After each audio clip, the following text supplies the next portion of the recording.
হঠাৎ দাউ দাউ করে আগুন লেগে যায়। গ্রামের মানুষজন ছুটে আসে এবং চূর্ণী নদীর জল দিয়ে সে আগুন নেভানো হয়। প্রিয় দর্শক, আনুলিয়া গ্রামের এই বিষ্ণু মূর্তিটি আপনারা যারা দেখেছেন তারা জানেন যে একটি প্রাচীন বিষ্ণু মূর্তি।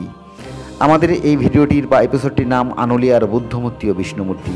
ওই যে বললাম, দাউ দাউ করে আগুন লেগে গিয়েছিল একটি ছোট্ট মন্দিরে, এবং সেই মন্দিরে ছিল একটি বুদ্ধ মূর্তি, এবং পুড়ে যাওয়া বুদ্ধ মূর্তি আর পুজো দিতে পারবে না ভেবে সেখানকার গ্রামবাসীরা নিয়ে আসে এই বিষ্ণু মূর্তিটি। এখন যে বিষ্ণু মূর্তিটি সেখানে রয়েছে। তথ্যসূত্র হিসেবে আমরা তুলে ধরলাম কুমুদনাথ মল্লিক প্রণীত প্রথম সংস্করণ, রানাঘাট, 1317 খ্রিস্টাব্দ, 259 পৃষ্ঠা, এবং সেখানে লেখা আছে যে এই মূর্তিটি আনা হয়েছিল দেবগ্রাম থেকে, বর্তমানে আমরা যাকে দেবলগড় বলছি। এবং এখানে লেখা আছে 24-25 বছর পূর্বে এখানে মন্দিরটি আগুন ধরে যায় এবং সেখানে একটি বুদ্ধ মূর্তি ছিল, এবং সেই বুদ্ধ মূর্তিটির জায়গায় এই বাসুদেব মূর্তিটি দেগা অর্থাৎ দেবগ্রাম থেকে এনে এখানে স্থাপিত করা হয়।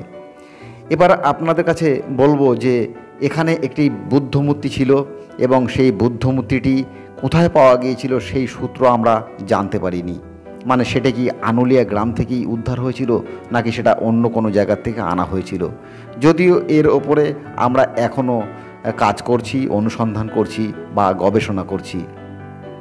এখন প্রশ্ন হলো যে উল্লেখিত দেগাটা তাহলে কোথায়?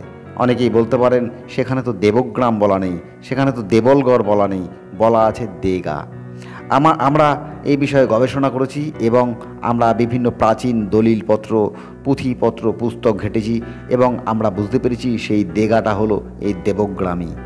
একটি অনেক বড় অঞ্চল নিয়ে একটি রাজার শাসন কেন্দ্র ছিল, এবং পরবর্তীকালে মহারাজা কৃষ্ণচন্দ্রের যে পূর্বপুরুষ তারা এই সমস্ত জায়গাটা ফরমান পান, এবং ঢাকা বা দিল্লি থেকে তারা এই সমস্ত জায়গাগুলো জমিদারি কিনে নেন এবং বা প্রাপ্ত হন, এবং সেখানকার তারা কর গ্রহণ করতে শুরু করেন।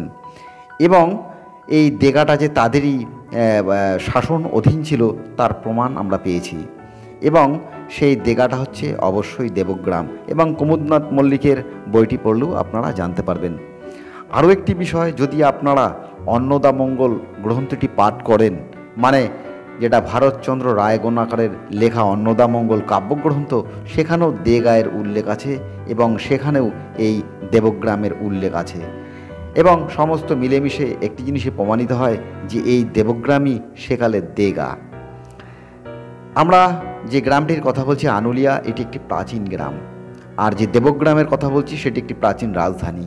এই যে পুরাবস্তুগুলি আপনাদের সামনে তুলে ধরছি, সেই পুরাবস্তুগুলি সেই দেবগ্রামের, মানে যেই দেবগ্রাম প্রত্নস্থলটি গাগনাপুরের নিকটে। আমরা এই ভিডিওটিতে আপনাদের সামনে একত্রেই তুলে ধরছি যে যেই বিষ্ণু মূর্তিটি 1885 খ্রিস্টাব্দে পাওয়া গিয়েছিল, এবং সেই বিষ্ণু মূর্তিটি 1885 খ্রিস্টাব্দে আনুলিয়ার বাসুদেবতলায় এনে রাখা হয়েছিল, এবং সেই বাসুদেবতলাতেই পূর্বকালে একটি বুদ্ধ মূর্তি ছিল, মানে আনুলিয়াতে সেই বুদ্ধ মূর্তিটি ছিল। আমরা বললাম আগেই যে বুদ্ধ মূর্তিটি আমরা সন্ধান করছি, কোথায় আছে, কি করে কোথায় গেল, আমরা সেই বিষয়ে কাজ করছি।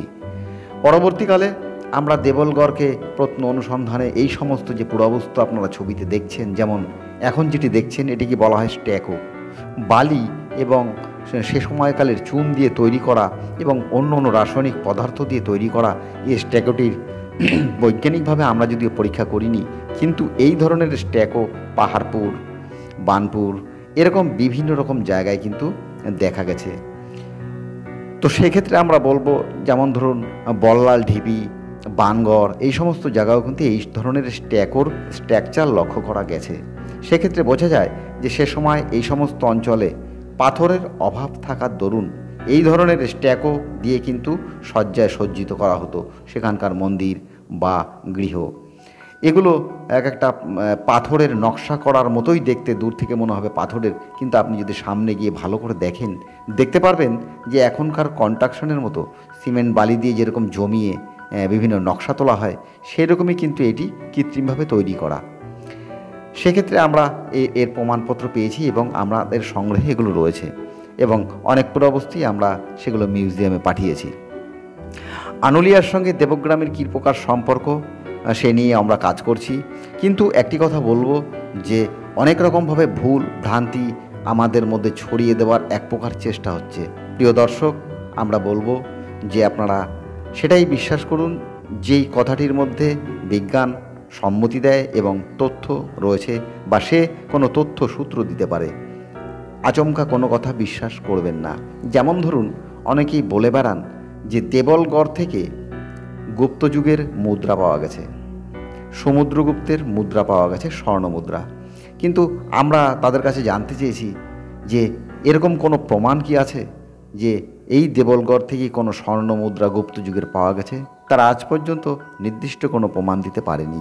এই যে মুদ্রাটি দেখছেন, এই মুদ্রাটি দেবলগড় থেকে উদ্ধার করেছিলাম আমরা এবং আমাদের সংগ্রহে তা আছে। এটি সুলতানি পিরিয়ডের, কিন্তু আমরা কোনো গুপ্ত যুগের বা অন্য সময়ের কোনো মুদ্রা পাইনি। এই যে বিটটি দেখছেন, মানে পাথরের পুঁতিটি, এটি খ্রিস্টীয় পূর্ব থেকেই প্রচলন ছিল এবং এই বিটটিকে দেখে আমাদের মনে হয়েছে খ্রিস্টীয় প্রথম শতকের। সেক্ষেত্রে দেবলগড় তো অবশ্যই প্রাচীন। এখানে যা দেখাচ্ছি তা আমরা সংগ্রহ করতে পেরেছি, মিউজিয়ামে পাঠাতে পেরেছি এবং এর বিজ্ঞান সম্মতি দেয়। কিন্তু সেখানকার সমুদ্রগুপ্তের কোনো স্বর্ণমুদ্রা দেবগ্রামের এটা সম্মতি দেয় না।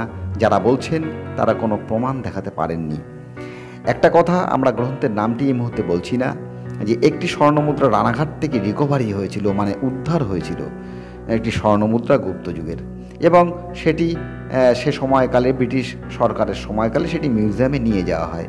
প্রিয় দর্শক, আপনারা বুঝতেই পাচ্ছেন, কোনো কিছু উদ্ধার হওয়া মানেই, কোনো ব্যক্তির থেকে কোনো বিষয় জিনিস উদ্ধার হওয়া মানেই সেটি সেখানকার নাও হতে পারে, আবার হতেও পারে, কিন্তু তার জন্য চাই প্রমাণ।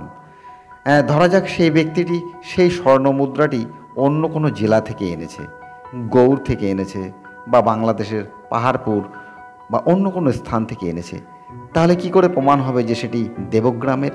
সেই ভদ্রলোক তো রানাঘাটের তখন বসবাস করেন এবং তার থেকে সেটি উদ্ধার করা হলো।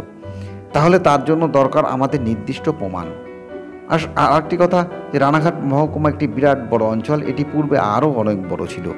তো প্রিয় দর্শক, আমরা বলবো প্রমাণ ছাড়া আপনারা যেন কোনো কিছুই বিশ্বাস না করেন। এখানে একটি জোড়া মন্দির দেখাচ্ছি, এটি চাকদাহিনীকার শ্রীনগরের মন্দির। আমাদের পরবর্তী ভিডিও নিয়ে আসছি, যেটি এই যে মন্দিরটি দেখছেন, এই মন্দিরে জোড়া মন্দিরটি এখন ধ্বংস হয়ে গেছে, একটি মন্দির আছে এবং এটি হচ্ছে পোড়ামহেশ্বরের একটি শিবলিঙ্গ। পরবর্তী এপিসোডে আমরা এই পোড়ামহেশ্বর এবং শ্রীনগরের ওই জোড়া মন্দিরের প্রাচীন ইতিহাস তুলে ধরব। ইতিহাস সত্য এবং বিজ্ঞানসম্মত অবশ্যই হওয়া উচিত।